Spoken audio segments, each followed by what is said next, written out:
He said, yeah, no problem, kissed his wife and goodbye, and we got in the car to drive down to the police station. And I can just remember to this day the feeling when he just turned around and he just went, it's me. Oh, wow. And this person was wanted for really serious offences. The fear was real.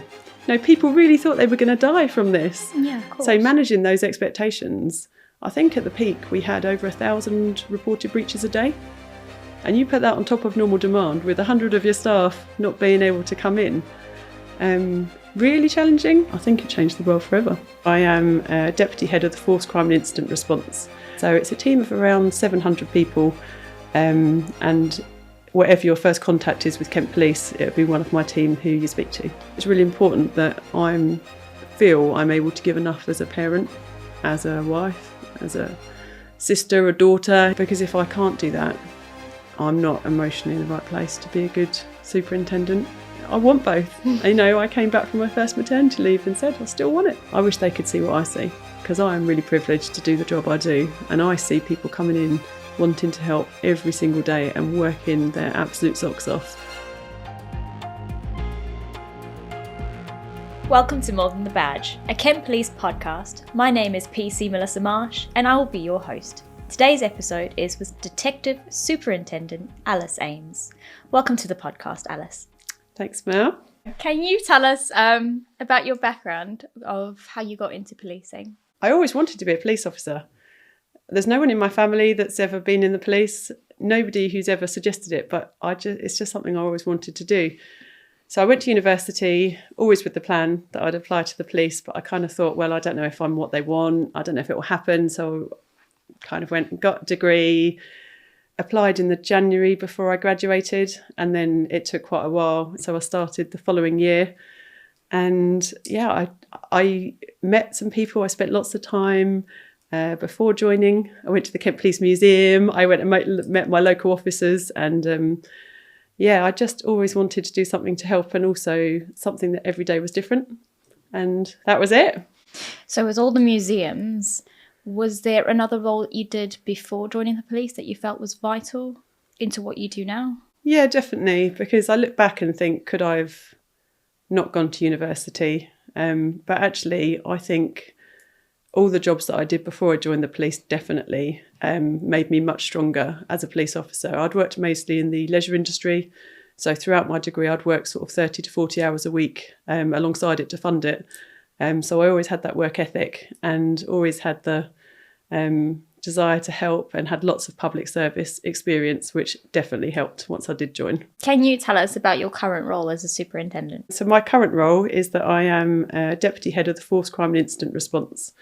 So that is the team, every form of contact and crime recording. So from the front counters around the county through to those who answer the phones if anyone rings 999 or 101, to the radio operators, through to teams including the Investigation Management Unit, where we record all of the crimes, Police National Computer. We have our own learning and development team, our own business development team. So it's a team of around 700 people. And whatever your first contact is with Kent Police, it'll be one of my team who you speak to. How long have you been doing that role for? So I've been a police officer for nearly 21 years. That seems like a long time. But in my current role, I've been there nearly 2 years. But I've been in the control room in lots of different posts during my career.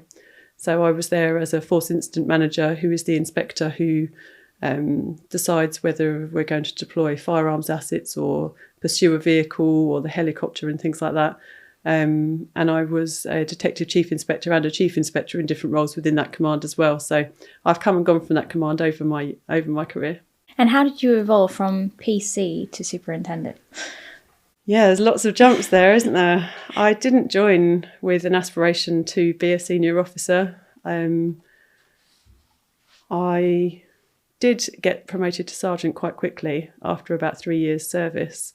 But I've done so many different roles in those 21 years, and I love that. Probably about half as a detective, half in uniform. And I've often done both detective and uniform roles at each rank. So I've worked in so many different places, from custody to specialising in domestic abuse to I was a district commander down in Folkestone. I've been head of performance for the force, which is a completely different role. And I love the fact that I've done so many different roles and have experienced lots of different things. And I think that, I look forward to loads of different roles in the future as well. Can you tell us of a memorable moment or an operation in your career that's really stayed with you? Yeah, definitely. I guess this is where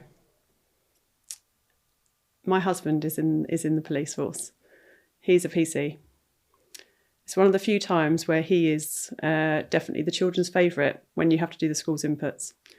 Because being a PC is probably the more exciting part of policing than my role. And we often joke that the most dangerous part of my job is probably getting a paper cut. But so when I think back to exciting or memorable, there's lots of sad moments that will stay with me forever, but they're not the ones that I dwell on. So when I think back to exciting moments, they probably are back when I was a PC or a sergeant. Because when you're actually frontline and you have that, you do want to catch the baddies. Mm-hmm. You do want to help victims, and the most direct contact you have is when you are frontline operational. So one that I often think about, and it comes to mind because I actually drove past the road the other day and it reminded me of it, was when I was a sergeant and we'd had a bit of information that there was somebody who'd been wanted for a long, long time that might be at an address there. Mm-hmm. We got told by the other force that it was fairly unlikely, but that something had come up. I can't remember what it was, but it was either a date of birth similar or a name similar. And they just asked us to go and do a door knock and find out if they knew anything about this person that was wanted for really serious offences. I can remember we went round there. It was quite late in the evening. We did a few inquiries. A gentleman opened the door. We met him. We met his partner, his wife, his children. And he was able to show documentation that it wasn't him. They said they don't know, never heard of that name. We even checked some tattoos and things and hadn't got them that matched. So we walked away, went to update the other force, and I just sat in the car and I just had that feeling. And I don't know if you ever get that. I think they call it, copper's instinct, or, just that gut feeling that things just weren't right. So I said to my colleagues, I'm just not happy. Mm-hmm. We didn't have live fingerprint machines in those days, like in the cars, that we would be able to do now. Of course. But we did luckily have fingerprint machines in the police station. And I just said, if it's somebody that's a really law-abiding member of the public, they will understand. So I think my colleagues thought I was mad. So I went in and I arrested him. And I just explained really politely, that it would be quick to eliminate him from our inquiries. And if it isn't him, I'd do all the recovery work. So he said, yeah, no problem, kissed his wife and goodbye. And we got in the car to drive down to the police station. And I can just remember to this day the feeling when he just turned around and he just went, it's me. Oh, wow. And when your heart just sinks, and this person was wanted for really serious offences and was a risk to other people. Yeah. It still makes me now just think the what if you didn't. But he had a whole new identity. He'd had tattoos removed. He had a new ID. He got a new job. He'd remarried. He had children, and they all had no idea. No idea how someone can just create that new life. So, yeah, I can remember ringing the other force and they couldn't believe it. They just couldn't believe they'd been looking for this person for so long. And it made a little error. It made a little error by using his original date of birth or something similar. And fair play to that force because they carried on looking for him. Of course. So, yeah, definitely one. Yeah, when I drive past there, it's definitely one of those that you go, oh, thank God you made that choice. Yep, thank goodness for that copper's instinct. Yeah. What has been your most challenging moment? I think COVID. It's really hard to think back now to how much that changed the world, but it's changed it forever for sure, and certainly policing. I was chief inspector at the control room at the time, mm-hmm. one of the jobs that I'd mentioned I've done before, and it's absolutely right that in the control room we can employ quite a few people with different backgrounds, different health challenges, but when COVID hit and the self-isolating came in and those that were higher risk had to work from home, I think we had overnight about 100 of our staff who couldn't come in the next day. Now, we don't have the technology or the support for people to take 999 calls at home. It absolutely wouldn't be appropriate for people to do that when they should have the welfare support around them. So overnight we had a real challenge. It's also a really close-knit environment where a lot of people work in one room. So social distancing is near on impossible. Of course. So there's an awful lot of people, and the risk and certainly the fear factor was huge. You know, this is something no one had ever dealt with. So overnight we had to split the control room to 3 sites. Technologically challenging. Definitely. Supervision, people challenging. And then, you know, the public expectations of us was another thing that was all brand new. You know, because we were getting reports of COVID breaches. And I look back now and I think it's crazy. You know, I can remember ones like, my neighbour's got 3 glasses on their garden table. I think they're going to have a third person come round and breach COVID. You know, my neighbour's playing music. I think they're going to have a party.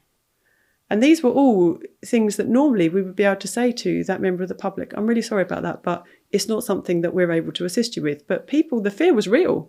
You know, people really thought they were going to die from this. Yeah, of course. So managing those expectations, I think at the peak we had over 1,000 reported breaches a day. And you put that on top of normal demand with 100 of your staff not being able to come in. Really challenging. I was very grateful that the children were still able to go to school, and the school really supported us because I worked a ridiculous amount of hours to get through that. So challenging, but also what a thing to live through, you know, to actually look back on to see how we coped. I think we learnt so much, and crime will never be the same again.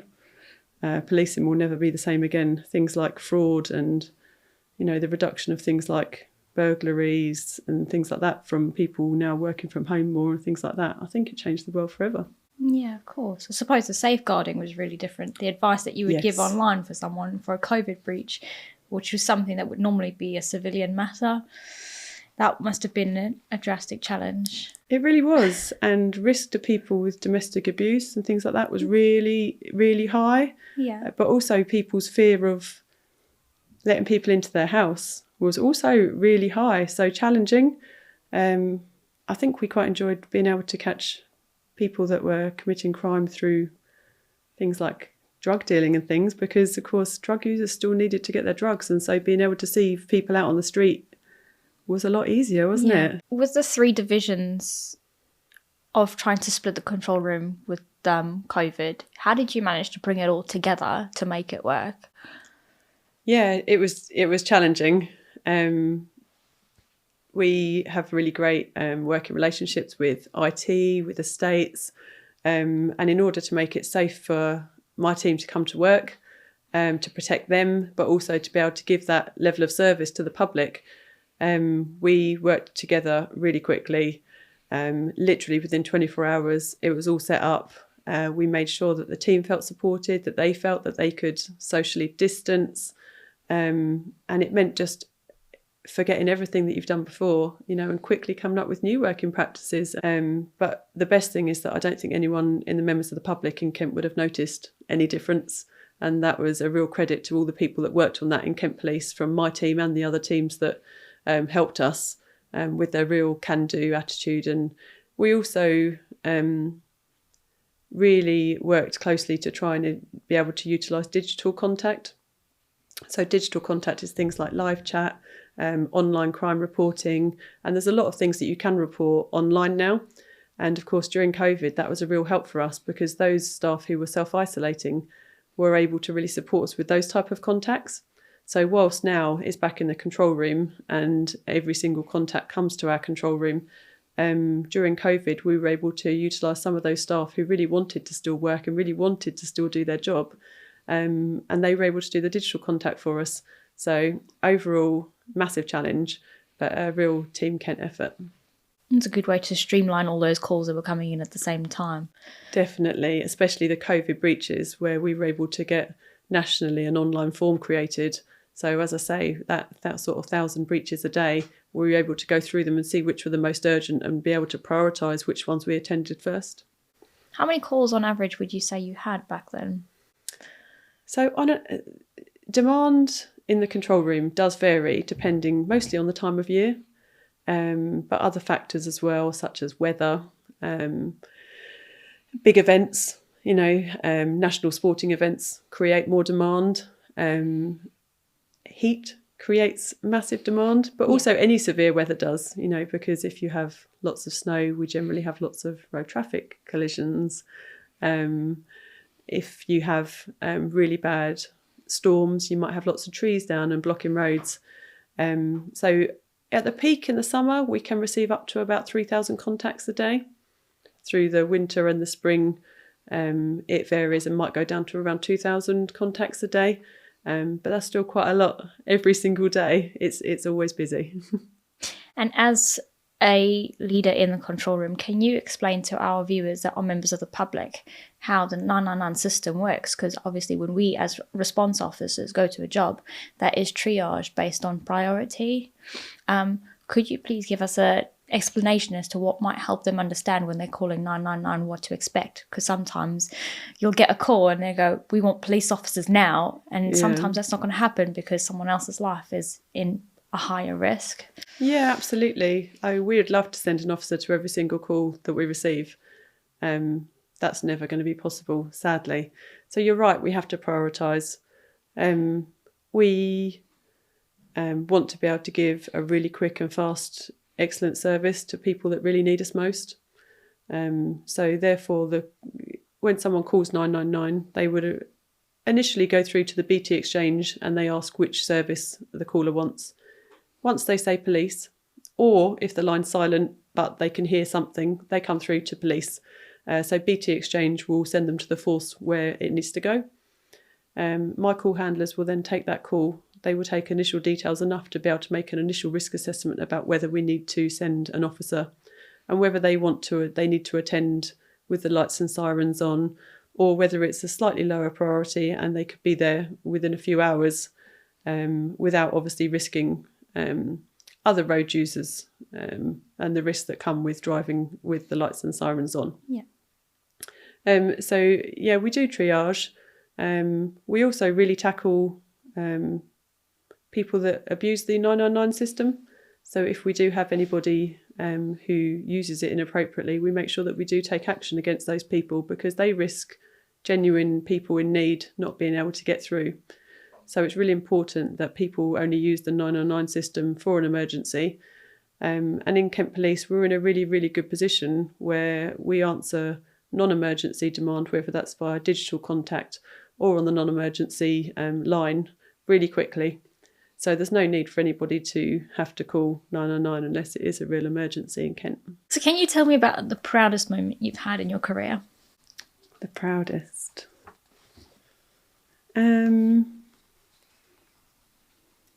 Personally, I was awarded a Leader of the Year in 2020, I think. So probably as a really selfish personal achievement, that would stand out as my biggest, proudest moment.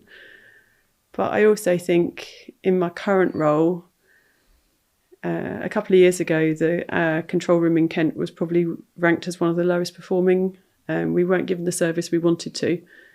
And now we're one of the top performing. And that we've moved locations, we've been on a long journey to get to that point, but it's definitely something that I know I'll look back on when I'm old and retired and feel really proud of. Yeah, of course. I mean, you're talking about your leadership award in 2020. It's definitely something to be proud of, considering that you've battled all of those challenges back in COVID as well. Yeah, I own up to it and be proud of it. I love that. How do you manage your emotional parts in the job, and how do you support your team with managing this as well? I think when I did join, I hadn't got my coping mechanism sorted. I think you have to learn what works for you. And sometimes when people do join, when they haven't had much life experience or trauma, that can be really tough. But I certainly learnt them. And certainly during COVID, my husband would vouch for the fact that not being able to do some of my sport, which I didn't realise until then was my coping mechanism, I definitely suffered. I didn't realise how important that was to me and coping with it, and having that outlet is definitely how I cope with stress and emotional situations. There's really great support in Kent Police, whether that's peer support, whether that's through our welfare team. So there is always help out there. But yeah, personally, I'm really lucky. I have a really supportive family. I can always talk to any of them. And then I let it off during sport, for sure. Of course. I've got the same release. And then as a leader, how do you manage the emotional parts of your team as well? Yeah, I think I've learnt not to try and set boundaries, not to take everything. And I try to tell that and help other leaders, because you're no good to anyone if you break, and everyone wants to be the best they can. But those people that say, I'm there 24/7 for you and I'll call you every day, and actually I've realised now that that's not really helping the individual, who needs to find their own coping mechanisms as well. So there's always times for that, of course. But helping other people, I like to hope that I can be really approachable, is something I'm really passionate about. I'm actually studying for a leadership master's degree at the moment, concentrating around leadership and sort of psychological safety of the workplace. So it's something I find really fascinating and could talk to you all day about. Sounds like you're in the right department for all of that, with everyone and their emotional calls that they have to go through every day. The secondary trauma, I've listened to it, is real, for sure. Yeah, definitely. Yeah. So how do you balance the work and home life? I think I have work guilt and I have mum guilt. Doesn't everyone? Never feel that you can do both enough. I have a phrase that I've shared with many people over the years, that I'm mum before mum. I used to say mum and mum because I used to think you can have both. But I think now I'm mum before mum, because if I can't do the first one, I'm really rubbish at the second one. So it's really important that I feel I'm able to give enough as a parent, as a wife, as a sister, a daughter, because if I can't do that, I'm not emotionally in the right place to be a good superintendent. I'm really lucky. I feel really fortunate that I've been able to have the career I have. I've got one stepson, a daughter and a son, and we've been able to have both. And I feel great. I want both. I came back from my first maternity leave and said, I still want it. I still want both. I don't think it has to be either or. Mm-hmm. So how do I balance? With difficulty, but which mum doesn't? Every mum must have the same battles. I've always worked full time. I've been flexi at certain times. My husband has been flexi at certain times. I make a commitment to my kids that I pick them up one day a week from school. Now, that might not sound a lot to a lot of people, and people will probably listen to it saying that's not enough. But I love that day. My kids love that day. We look forward to it, And I feel really fortunate that we've been able to work shifts around them growing up and to be there for them. So, yeah, I think you can have both. So, Alice, we've just spoken about sports being your release. I hear you're part of the Kent Police netball team. Oh, I am. Tell me more. Anyone who knows me knows I'd love to talk about netball. So, yeah, I'm chair of the Kent Police netball team. It's something I'm really passionate about because it's so much more than a netball team. We have about 50 players, but we have no trials. We have no required ability level. But what we are is we're like a support group, So we've helped people on the team through cancer treatment where their parents have, written to us to say it's what kept them going, and their treatment's been around matches. And we've been return to work plans for people that have had really great loss in their life or, are grieving. We've been that support when people are on maternity leave through business cases. And, we're just there to help each other. The netball is a bonus. So, yeah, we play other forces. In Kent Police, there's a sports policy where you get up to 2 days a year off to play sport, and they fund 50% of our official commitments. So, for example, we go on tour once a year to one of the other forces. Normally there's about 40 different forces there. And it's a really nice time because you get to know people from all different parts of policing that you would never have actually worked with before. And next time you've got a query or you need to speak to someone about something and you know who to go to. We do lots of fundraising. We hold a mixed event each year. So each year we've run it for many, many years now. And I think we've raised about £30,000 for local charities through it, where we bring teams from across the force and they all get to meet each other and the men love it especially. We even had a chief officer team last year where the DEP and the ACCs were all playing, and I think it really breaks down barriers, to actually see people playing on a court. So yeah, it's just something I'm really passionate about. We've started going into universities and sixth forms as well, and my team go in there and we play a game, but we also say a little bit about all of our careers and what we do.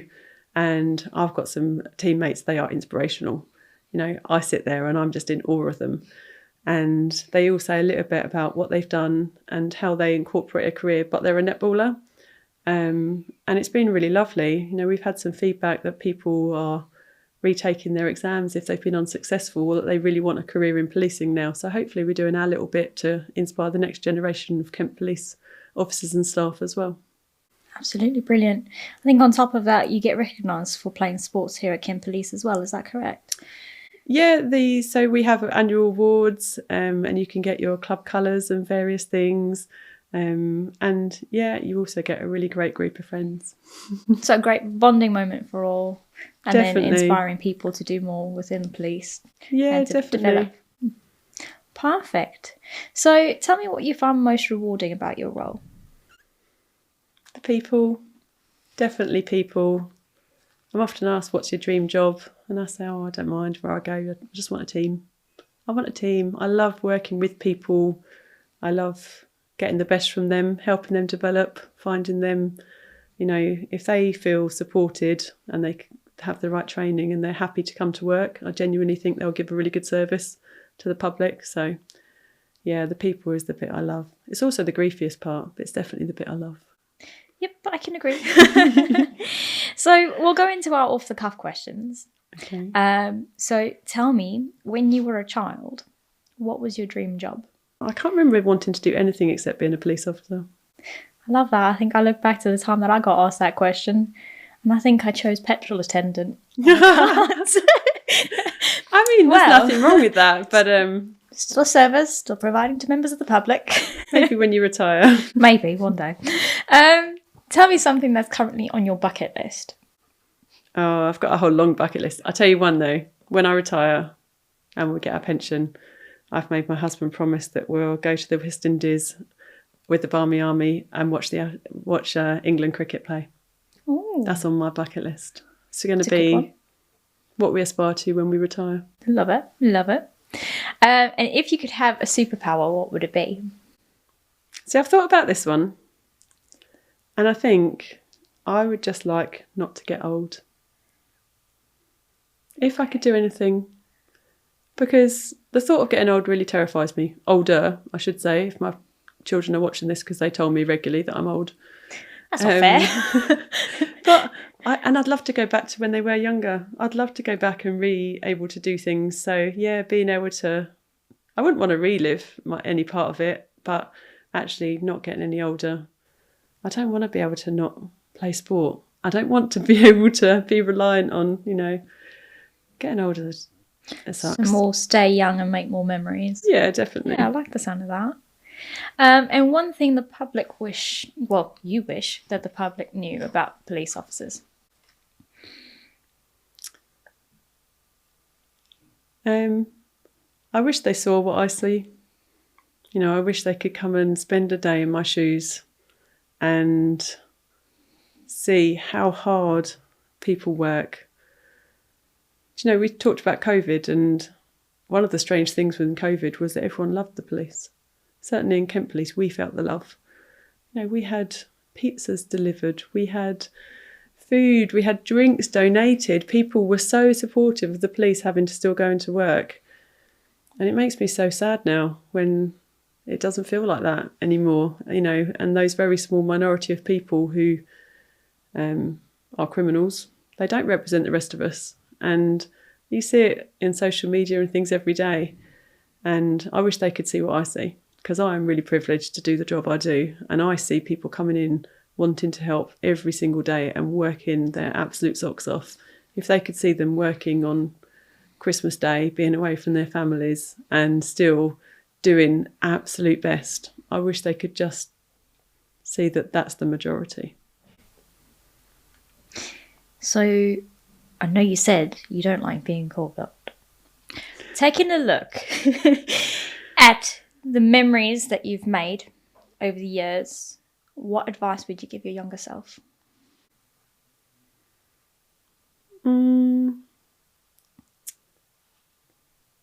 Probably, as I said, to put yourself first a little bit more. Because if you break, you're of no good to anyone else. And as much as I'm still trying to learn this one, try not to be afraid of failure. I do honestly believe that if you are afraid of failing, what have you got to lose? And I try to tell myself this. Being a netballer, I do hate to lose. Everyone who knows me knows I'm very competitive. But actually, if it feels uncomfortable, that's probably even more reason to give it a go. It's more reason to challenge and learn from that challenge. To be the best version of yourself. Yeah, so I tell my younger self, but I'll probably still keep reminding myself even now. You can do it. And yeah, it is give what it a go. But you'll learn something from it. If you feel like it's scary, even more reason to do it. Yeah. What advice would you give someone who's considering a career in policing? I would absolutely encourage them to do it. I think come in with your eyes wide open. Make sure it's right for you.